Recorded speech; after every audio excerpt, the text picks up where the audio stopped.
नमस्कार, आप देख रहे हैं चाणक्य न्यूज और मैं हूं आपके साथ मानवी ठाकुर। आज की कुछ खास खबरें।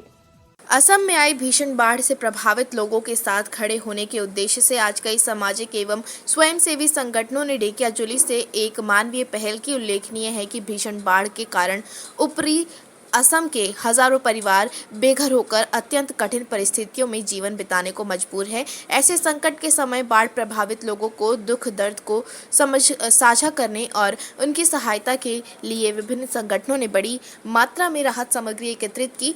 इस मानवीय अभियान में सैनिक पाठशाला यूट्यूब चैनल, पूर्व सैनिक संघ, गोरखाली चलचित्र आशीष तथा ढेकियाजुली भानु ज्योति संघ के पदाधिकारियों ने संयुक्त रूप से भाग लिया। खाद्य सामग्री, कपड़े तथा दैनिक उपयोग की आवश्यक वस्तु सहित राहत सामग्री लेकर आज सभी सदस्य ऊपरी असम के लिए रवाना हुए। ये पहल समाज में मानवता, सहानुभूति और सामाजिक दायित्व का एक प्रेरणादायक उदाहरण प्रस्तुत करती है।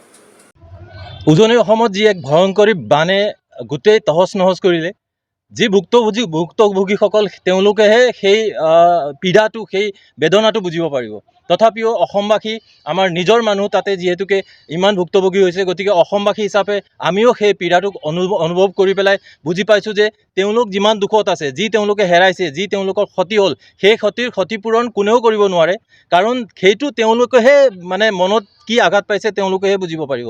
কিন্তু তথাপিও আমাৰ ফালৰ পৰা যিমান আমি কৰিব পাৰোঁ, আমি ঢেকিয়াজুলিৰ পৰা মোৰ সৈনিক পাঠশালা বুলি ইউটিউব চেনেল আছে, লগতে ঢেকিয়াজুলি পূৰ্ব সৈনিক সংস্থা আছে, গোৰখালী মুভি আশিষৰ টিম আছে আৰু লগতে আমাৰ ভানুজ্যোতি সংঘ আছে। আমি চাৰিটা সংস্থাই মিলি পেলাই এই অভিযান এটা চলাইছোঁ যে আমাৰ ফালৰ পৰা যিমান এটা সহায় কৰিব পাৰি সেই সহায় লৈ পেলাই গৈ আছোঁ। অসম চৰকাৰে নিশ্চয় তাত এতিয়া সহায় আৰম্ভ কৰিছে, গতিকে আমি চৰকাৰকো আহ্বান কৰিম যে এই সহায়ৰ হাত যাতে একেবাৰে শেষলৈকে এৰি নিদিয়ে, যাতে তেওঁলোকৰ ঘৰ দুৱাৰৰ পৰা তেওঁলোকৰ গোটেইখিনি যিখিনি তেওঁলোকে লছ কৰিলে, যিখিনি তেওঁলোকে ক্ষতি কৰিলে, সেইখিনি গোটেইখিনি ক্ষতিপূৰণ চৰকাৰে অন্তিম সময়লৈকে দিব আৰু তেওঁলোকক সহায় কৰিব বুলি আমি চৰকাৰকো আহ্বান জনাম। আৰু আমি ঢেকিয়াজুলিৰ এই পূৰ্ব সৈনিক সংস্থা, সৈনিক পাঠশালা, আশিষ আৰু ভানুজ্যোতি সংঘৰ ফালৰ পৰা যিমান আমি দিব পাৰি, যিমান আমি কৰিব পাৰি সেইখিনি লৈ পেলাই আজি আমি ৰাওনা হৈ আছোঁ। গতিকে গোটেই অসমবাসী ৰাইজলৈ মই আহ্বান জনাম যাতে তেওঁলোকেও নিজৰ সহায়ৰ হাত যাতে টানি নানে, শেষলৈকে যাতে সকলো উজনি অসমৰ অসমবাসীসকলৰ কাৰণে সহায়ৰ হাত আগবঢ়াই থাকে। কি ক'ব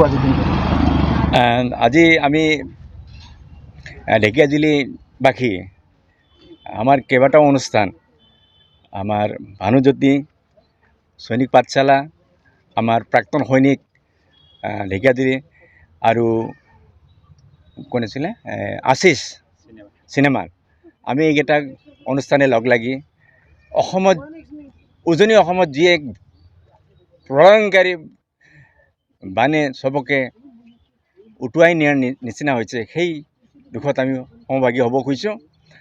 আৰু আমি দেখিছোঁ তেওঁলোকৰ পৰিস্থিতি কি। আমি গৈছোঁ, আমি তালৈকে এবাৰ গৈছোঁ, আমি দ্বিতীয়বাৰৰ কাৰণেও আমি সেই তেওঁলোকক অকণমান সকাহ দিবৰ কাৰণে আমি যি প্ৰচেষ্টা আমি হাতত লৈছোঁ, আমিতো তেখেতসকলক আমি তেনেকৈ সন্তুষ্ট কৰিব নোৱাৰিম। তথাপিও তেওঁলোকক এক সকাহ দিয়াৰ কাৰণে আমি মনোবল সদায় তেনেকৈ থাকক বুলি আমি এইদৰে প্ৰাক্তন সৈনিক হিচাপেও আমি তেওঁলোকক আমি সাহস দিব খোজোঁ। আগন্তুক বহু কেইদিন লাগিব, এই যিটো ক্ষতিপূৰণ হৈছে বহুতো সময় লাগিব।